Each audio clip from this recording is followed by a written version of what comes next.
안녕하십니까. 2009년 설 명절 주간 다나와 알전뉴스입니다. 최근 모 포털 사이트에서 설 명절 세뱃돈으로 한 사람에게 얼마를 줄 생각인지에 대한 설문조사를 했다고 합니다. 그 결과 60%에 가까운 사람들이 한 사람당 10,000원을 주겠다라고 답했는데요. 여러분들은 얼마를 생각하고 있나요? 물론 받는 분도 있겠지만요. 이런 세뱃돈이 여기저기 좋은 역할도 하고 있습니다. 작년엔 설 연휴가 끝나고 각종 온라인 쇼핑몰의 구매량이 30%나 올라 유통업계가 활기를 띠기도 했습니다. 물론 세뱃돈을 받은 10대들의 구매가 줄을 이었는데요. 또 올해는 은행마다 만 20세 이하 고객에게 추가 우대금리를 제공하기도 하니 열심히 절에서 받은 세뱃돈 여러모로 잘 활용하시기 바랍니다. 몇 년 새 사회가 급속도로 발전하면서 명절 분위기도 빠르게 변화하고 있습니다. 특히 최근엔 개인별 디지털 기기 보급률이 늘어나면서 세배하는 모습 등 화기애애한 명절 모습을 캠코더로 담아 간직하는 모습이 점점 늘고 있는데요. 멀리 살거나 바빠서 함께하지 못하는 가족에게는 웹캠이나 영상통화로 간편하게 덕담을 주고받을 수도 있고 심지어는 인터넷으로 차례를 지내기도 합니다. 세뱃돈을 사이버머니나 게임 상품권으로 대체하는 모습도 눈에 띕니다.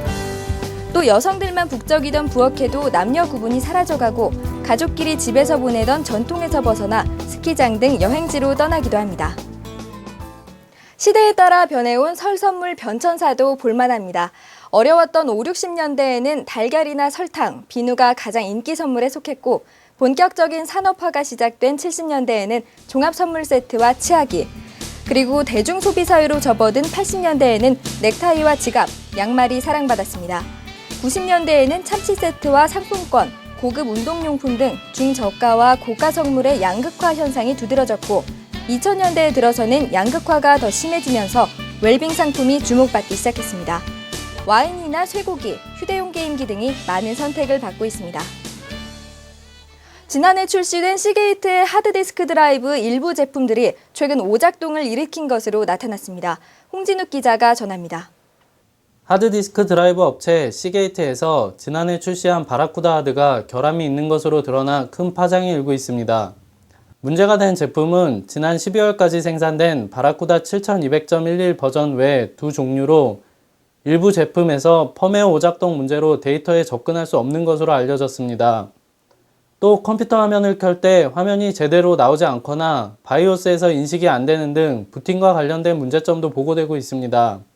이에 시게이트 측은 액세스만 되지 않을 뿐 데이터에 문제가 생기거나 사라지는 것은 아니라고 전하고 있습니다. 또 이와 관련해 시게이트는 무료 펌웨어 업그레이드를 실시하고 있습니다. 자세한 사항은 홈페이지에서 확인할 수 있으며 해당 고객은 고객지원센터나 이메일을 통해 복구 절차에 대해 안내받을 수 있습니다. 이번 사태가 커지게 된 데에는 시게이트 측의 늦은 대응이 큰 몫을 했습니다. 많은 사용자들이 몇 달 전부터 각종 커뮤니티를 통해 문제를 제기해왔지만 적절한 답을 주지 못했던 것입니다. 이에 사용자들의 거센 항의가 이어졌고 결국 지난 18일 홈페이지를 통해 이를 공지함으로써 결함을 인정하게 됩니다. 하지만 제품이 출시된 지 꽤 오랜 시간이 지났으며 이미 많은 피해자가 속출한 뒤여서 소비자들의 분노는 쉽게 가라앉지 않을 것으로 보입니다. 다나와 홍진욱입니다. 이어서 한 주간의 주요 소식입니다. 인텔이 코어2 쿼드를 비롯한 10가지 데스크탑 프로세서의 가격을 대대적으로 인하한다고 밝혔습니다. 최대 40%가량 인하하기로 한 이번 발표는 AMD의 페넘2 프로세서를 견제하기 위한 방책으로도 풀이되고 있습니다. 지난 20일 진행된 미국 오바마 대통령의 취임식이 전 세계 주요 방송사들이 동일 실시간 스트리밍 서비스를 제공하고 대통령 취임식 준비 공식 사이트에 실버라이트를 적용하는 등 IT 덕분에 더 빛을 발했다는 소식입니다. 네이트닷컴이 한 번에 3개의 계정을 동시에 로그인할 수 있는 네이트온 메신저 4.0의 베타 버전을 공개했습니다. 지난 한 주간 의견이 분분하던 네할렘이 장착된 PC방이 실제로 존재하는 것으로 밝혀졌습니다. 인터넷에 떠도는 자료를 추적한 결과 실제 한 PC방의 컴퓨터 중 약 50여 대가 네할렘 PC로 구성되어 있는 것이 확인됐습니다. 퀄컴이 6,500만 달러의 AMD 모바일 그래픽 사업 부문을 인수해 앞으로 비용 절감과 핵심적 이익 사업에 더 집중할 수 있게 됐다고 여러 외신들이 보도했습니다. 검찰이 포털 사이트의 카페를 통해 조선일보와 중앙, 중앙일보 이른바 조중동 신문의 광고 중단 운동을 벌인 네티즌들에게 헌법상 기본권을 일탈했다는 이유로 최고 징역 3년을 구형했습니다. 삼성전자가 러시아와 중동의 오일 달러를 겨냥한 명품 럭셔리 이미지의 200만 원대 고가 휴대폰을 발표했습니다. 리퀴드 메탈 소재의 AMOLED를 탑재하고 듀얼 심카드 기능을 내장했습니다.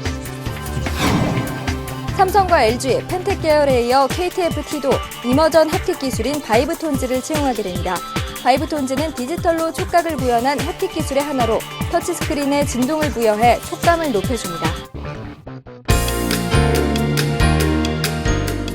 LG텔레콤은 2.8형 AMOLED를 장착한 고화질 휴대폰 캐뉴 바이올렛을 출시합니다. LG전자는 기존 DVD 플레이어의 박스형 디자인이 아닌 벽걸이와 액자 형태의 DVD 플레이어를 선보였습니다. 아수스는 AMD AM3 소켓을 지원하는 M4 시리즈 메인보드를 출시합니다. 아수스 8+2 페이지 전원부 설계로 91%의 전력 효율성을 보장합니다. 애니게이트는 ETX 3RX를 지원하는 차세대 11N 무선 IP 공유기를 출시한다고 밝혔습니다.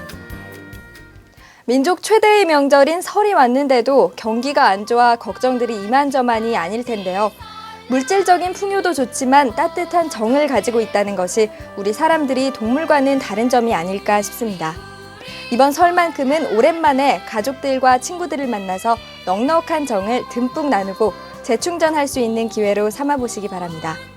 저는 설이 지난 1월의 마지막 주에 다시 찾아뵙겠습니다.